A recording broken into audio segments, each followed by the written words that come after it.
This offensive drill we're going to be doing, we're going to need some sort of extended stick, PVC, broomstick, and a wall. The purpose of this exercise is we're going to work on a drill to get a feel for our upper half and lower half separation. Okay, so how this is going to work, we're going to use this pad right behind me. I'm going to get in my normal hitting position. I'm going to get as close to that pad as possible because I want to drive that stick or into a wall right into a step position. Okay, and if you notice, one of the things that we've been talking a lot about lately is just pelvic tilt, our trunk tilt, and that's basically saying we don't want to hit with our body straight up, as you can see with the pole right behind me. I need to tilt my upper half into a bend where now my chest is over my knees and over my toes. That allows for my body to then rotate here. So the way this drill is going to work, I'm going to have my upper body tilt, my arms are straight, and I'm driving that stick straight forward into the wall. This is going to force me from preventing my shoulders from moving, and all this is going to do is work on our lower half. I'm going to get my stride, just like normal, and you're going to see my shoulders stay still, and my lower half rotate, like this.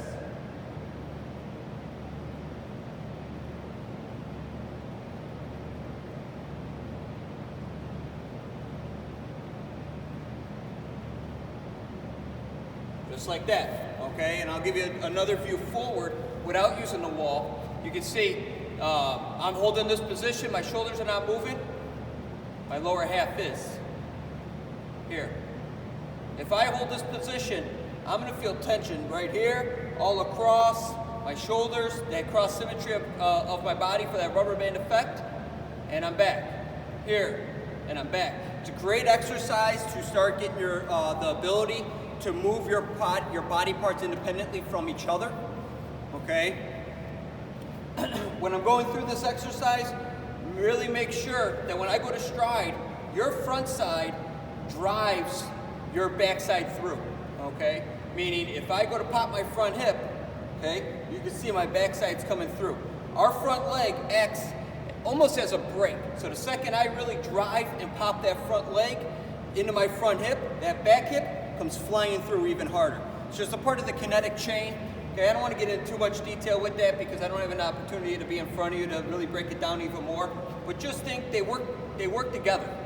They got to work in unison without moving my upper half. Too often we go to hit and we move as one.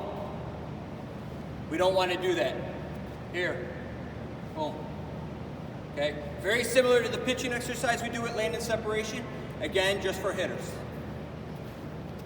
The first drill we're going to be doing today for offense is a knee bend exercise. This is to give us feedback of staying engaged in our lower half through our swing and not coming out of our lower half.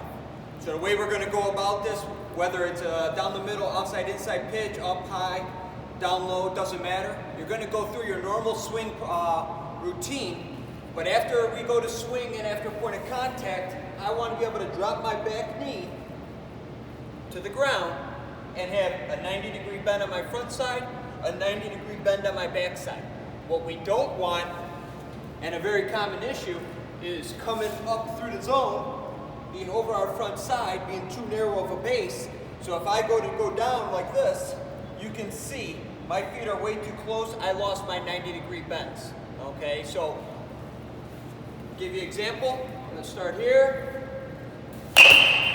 right on through. If I drop down, I'm in a perfect, nice lunge position, 90-degree bends on my knees. Very simple, efficient exercise to check my lower half, stay engaged in my legs, and drive through the ball. That's one of the exercises for today for offense.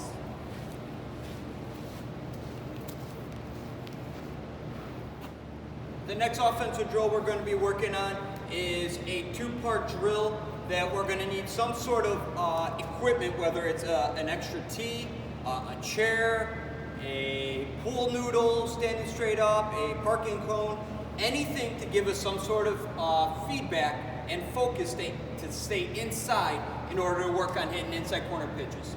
Hitting inside corner pitches is a very challenging pitch. It's something you got to pick up right away out of the pitcher's hand of if it's going to be in or out, and really still being able to stay inside that ball to get the barrel on it and drive it into to the outfield. What we don't want is to be casting around the ball, and that's the purpose of that outside tee or pool noodle, whatever you use. So I'm gonna just kind of walk you through here. If I go through my normal motion and I go to stride, I'm pulling through. You can see my hands are staying inside that ball here, staying inside this tee, and I'm able to get that barrel on the ball and still be able to drive it.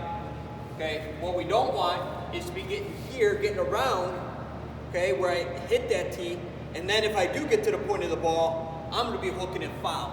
A lot of this does stem from our front shoulder as well. We gotta make sure that front shoulder is going up and not out to get our hands and barrel to the ball. So the way this is gonna work, I'll show you. I'm gonna set myself up, give you a nice slow-mo swing. I'm coming here, coming through, here, right on through, okay? I'm gonna speed it up, and I'm gonna give you a full speed swing.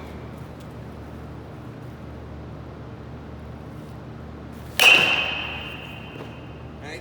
And you can still, I'm still doing a check. I can resort back to my 90-degree bends from the previous exercise. I'm good. I stayed inside that ball. I was able to get the barrel on it, and I never came close to that outside restriction. So that is another offensive drill for the day.